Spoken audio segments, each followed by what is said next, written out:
울산 석유화학 공장이 준공됐습니다.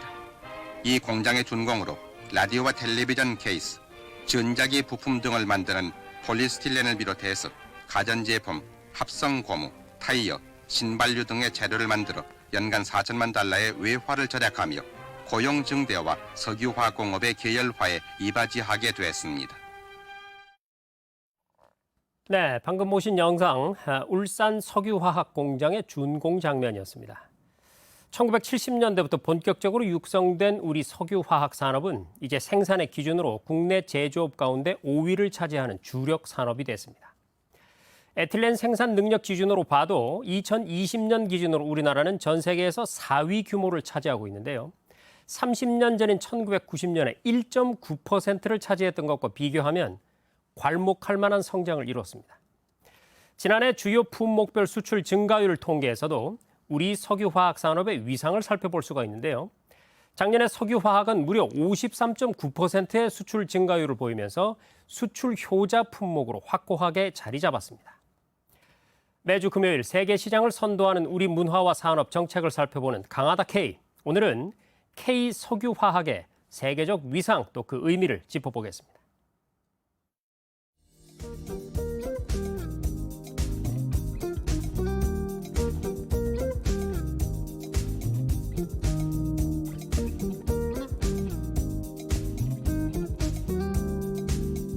네, 오늘 저희 뉴스룸에 산업연구원 소재 산업환경실의 조용원 연구위원 초대했습니다. 위원님 어서 오십시오. 네, 안녕하세요. 네, 최근에 이 K 석유화학업계 상반기 수출액이 300억 달러를 돌파하면서 역대 최고치를 기록했다 이런 기쁜 소식이 들려왔습니다. 지금 K 석유화학의 세계적 위상 어느 정도로 보면 될까요? 일단 석유화학 제품은 이 종류가 매우 다양하거든요. 그래서 네. 보통 국가의 석유화학 산업의 규모는 에틸렌 생산 능력을 기준으로 측정을 하게 됩니다. 앞서 말씀하신 것처럼 우리나라 에틸렌 생산 능력은 미국, 중국, 사우디에 이어서 세계 4위 수준입니다. 네. 그 세계 시장 점유율 측면만 봐도 말씀하신 것처럼 1990년에 1.9%에서 2020년에 5.1%까지 성장하는 이렇게 굉장히 빠르게 성장을 했습니다. 또한 이 석유화학 산업은 국내 제조업 중에서도 그 생산 규모 기준으로는 5위, 그리고 수출액 기준으로는 4위를 기록해서 이 우리나라 기간 산업 중에 하나라고 말씀드릴 수 있겠습니다.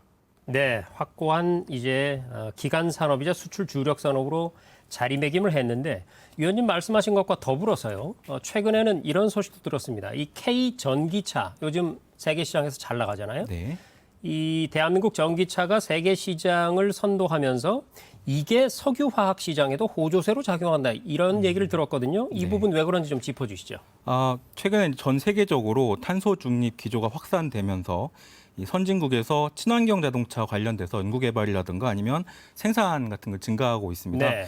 이 글로벌 전기차 시장 규모가 확대되면서 핵심 부품 중에 하나인 배터리 수요가 증가하는 추세인데요. 네. 이 국내 유화사들은 이 배터리 공급망 안에서 최종재뿐만이 아니라 이제 핵심 소재 부분까지 선점하면서 수익성을 향상시킨 점이 국내 석유화학 산업의 업황 호조세의 원인 중에 하나라고 저는 생각하고 있습니다. 그러니까 배터리 핵심 소재 부문 이 부분과 관련해서 국내 석유화학 산업이 호조세를 보이고 있다. 여러 가지로 참 반가운 소식인데 물론 이제 우리 석유화학 기업들이 이런 추세에 적극적으로 발맞춰 나서고 있는 게 아마 원동력일 텐데 네. 설비 투자를 굉장히 공격적으로 확대하고 있다고 들었습니다. 네, 그렇습니다. 최근 석유화학 산업 내에서 생산 설비 투자가 대폭 확대된 원인은 저는 두 가지로 볼 수 있습니다. 네. 그래서 앞서 말씀드렸던 석유화학 산업 내에서 전지 산업뿐만이 아니라 이 첨단 소재, 에너지, 생명과학과 같은 이 신성장 분야에 대한 투자가 증가하고 있습니다. 네. 아울러서 전통적인 석유화학 제품을 생산하기 위한 설비 투자도 확대되고 있는데요. 글로벌 화학 제품 수요는 연평균 3%씩 증가하고 있고 세계 시장에서 국산 제품이 가격 경쟁력을 확보하기 위해서는 이 생산 설비 확장을 통해서 규모의 경제를 확보하는 게 되게 중요합니다. 네. 전체적으로 정유사들이 이제 석유화학 업스트림 시장으로 이제 진입을 하면서 이 분야에서 경쟁이 굉장히 격화되었고 수익률 확보와 경영 위험 분산 측면에서 유화사들은 다각도로 설비 투자를 확대하고 있다고 생각하고 있습니다. 그렇군요. 자, 그러면 이제 좀 근본적인 질문을 드려야겠습니다. 대한민국 석유화학이 전 세계 시장에서 이렇게 사랑받고 소위 잘 나가는 배경 또는 그 비결 어디에 있다고 보십니까? 저는 비결이 두 가지라고 생각을 합니다. 네. 이 공급망 내에서 이제 화학 기업, 이제 소재 기업들은 핵심 경쟁력이 뭐냐면 수요 기업에서 요구하는 소재의 물성을 얼마나 합리적인 가격에서 공급할 수 있느냐로 결정이 됩니다. 가성비네요. 예, 그렇습니다. 그 한국 석유화학 기업들은 동일 제품 내에서도 다양한 수요 기업들이 요구하는 물성에 대응할 수 있는 능력을 보유하고 있다라고 생각을 네. 하고 있습니다. 또 하나는 국내 석유화학 기업들은 지속적인 생산 설비 투자를 통해서 이 규모의 경제를 확보하고 동시에 세계 최고 수준의 운영 효율성을 달성하고 있기 때문에 가격 경쟁력도 확보하고 있다라고 저는 보고 있습니다. 네. 어쨌든 뭐 그 어려운 얘기들을 모두 차치하고 간단히 요약하면 소비자가 원하는 질 좋은 제품을 싸게 공급하는 거군요. 네, 그렇습니다. 네. 자, 그리고 최근에는요, 이 국내 이 석유화학 기업들이 요즘 이게 뭐 화두긴 합니다. ESG 경영. ESG는 이제 환경, 사회, 지배구조 이거의 약자인데 뭐 굳이 줄여서 표현하자면 뭐 친환경 경영 정도로 번역을 해도 무리는 없을 것 같습니다만 네. 여기에 발맞춰서 재생 사업에 본격적으로 뛰어들고 있다고 들었습니다. 이 석유화학 기업들이 하는 ESG 경영 그리고 재생 사업 어떤 것들인지 궁금한데 이거 좀 말씀해 주시죠.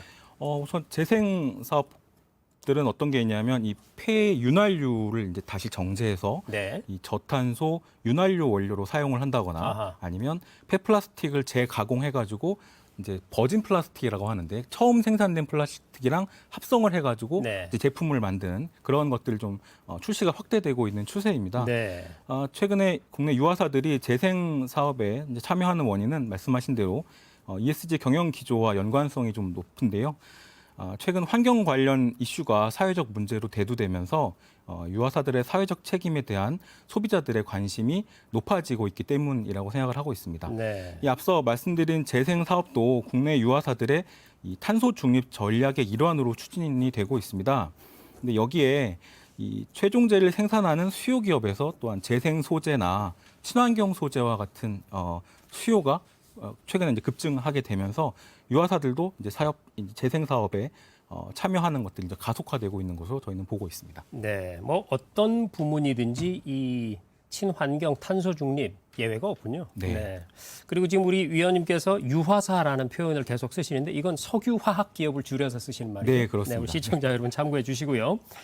자, 그러면 앞으로 이제 세계 시장을 현재 이렇게 우리나라 석유화학 기업들이 잘해 나가고 있는데 계속 이어가야 하지 않겠습니까? 네. 앞으로 K 석유화학 산업이 나아가야 할 방향 어느 쪽이라고 보세요? 저는 이제 개인적으로는 두 가지 방향이라고 생각을 하는데요. 네. 첫 번째로는 지금 이제 잘하고 있는 이 분야인 범용 제품군 내에서 네. 가격 경쟁력을 높이기 위해서는 앞서 말씀드린 것 같은 생산 시설 규모의 경제가 지속적으로 확보돼야 될 필요가 있습니다. 동시에 수요 기업에서 요구하는 물성에 대응할 수 있도록 동일 제품 내에서도 다양한 그레이드를 확보하려는 투자가 확대되어야 한다고 생각을 합니다. 네. 두 번째로는 국내 석유화학 산업도 이제 탄소 중립에 대비해야 된다라고 생각을 합니다. 앞으로 국내 석유화학 산업이 친환경 생산 구조로 전환될 수 있도록 인프라가 조성되어야 합니다. 그리고 친환경 제품 개발이라던가 아니면 국내외 환경 규제에 대응할 수 있는 전문 인력 양성도 반드시 이제 필요하다라고 생각을 하고 있습니다. 네, 잘 알겠습니다. 이제 시간 관계상 마지막 질문 드려야 될 텐데요. 대한민국 석유화학 산업이라는 배가 있을 때 그 배 앞에서 석유화학 기업들이 힘차게 끌고 나가고 있습니다. 정부가 뒤에서 좀 밀어줘야 탄력이 붙겠죠. 네. 정책적 지원은 앞으로 어떤 방향으로 가는 것이 좋을지 지금 시간 관계상 한 1분 정도 답변 부탁드립니다. 최근에 이제 공급망 단절 문제가 이제 국내 경제에 미친 영향을 이제 생각을 해본다면 이 공급망 안정성 확보를 위한 정책적 지원이 좀 필요하다고 네. 생각을 합니다. 그래서 정부가 해외 원자재 개발에 필요한 시장 정보를 제공하거나 아니면 기업 인수시 보증 같은 지원들이 필요하다라고 보고요. 네. 다른 하나는 이 아까 말씀드린 탄소 중립을 달성하기 위해서 이제 지원이 필요한데 이 탄소 중립 기술들은 특정국에서 독자적으로 상용화하기는 어렵기 때문에 네. 국제 협력을 통해서 공동 개발하고 확산하는 것이 매우 중요하다라고 생각을 해서 이런 것들 조금 집중해야 된다라고 보고 있고 마지막으로는 이제 친환경 제품 출시를 촉진하기 위해서는 이제 환경 관련 법률이나 규제가 개선되어야 하는데요. 그렇죠. 예. 이제 앞서 말씀드렸던 폐윤활유나 폐플라스틱 활용을 위해서 이제 산업부가 규제 샌드박스를 활용하고 있는데 앞으로도 이제 친환경 석유화학 제품 신제품이 개발되면 샌드박스 내에서 임시 허가 제도 같은 것들을 좀 활용해서 한시적으로나마 시장 출시를 허가해주는 방안도 고려해볼 필요가 있다고 생각합니다. 네, 잘 알겠습니다. 적극적인 제도 개선 그리고 기업들의 어떤 발을 찌르고 있는 아픈 못이 있다면 그걸 좀 뽑아줬으면 네. 네, 그런 말씀이시네요.